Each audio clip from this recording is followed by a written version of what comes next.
Lyra McKee was a 29-year-old journalist.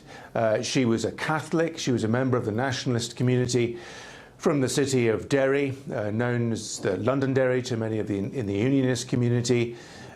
She was well known. She created somewhat of an international reputation for herself, talking about the issues affecting people like her in her community. She was a campaigner for cross-community cooperation.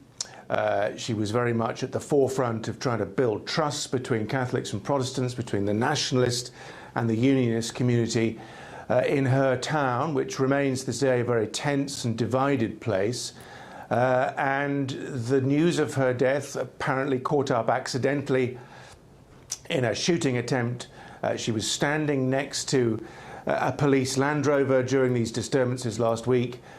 She was in the wrong place at the wrong time, and her tragic death has been treated with great concern and upset across the political divide in Northern Ireland, and hence, as I think you may be able to see from some of the pictures here, a huge turnout at St Anne's Cathedral in Belfast. And that's a significant location because it is a Protestant cathedral, and as I mentioned earlier, Lyra was a Catholic, a member of the nationalist community.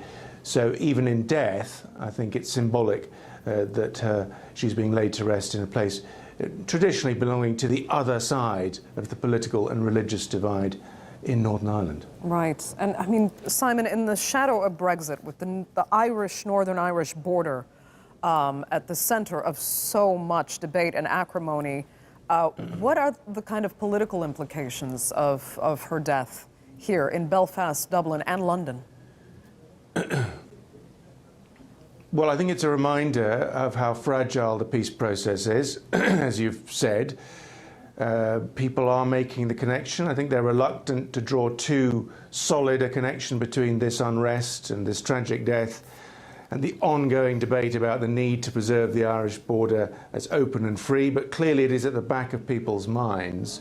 But I think most people are viewing this tragedy as a reminder that despite 18 years, I think it is, since the Good Friday Peace Accord was signed, it is a good reminder that many of the divides and the tension points in Northern Ireland remain unresolved. The Irish Assembly in Northern Ireland hasn't sat for more than a year or two.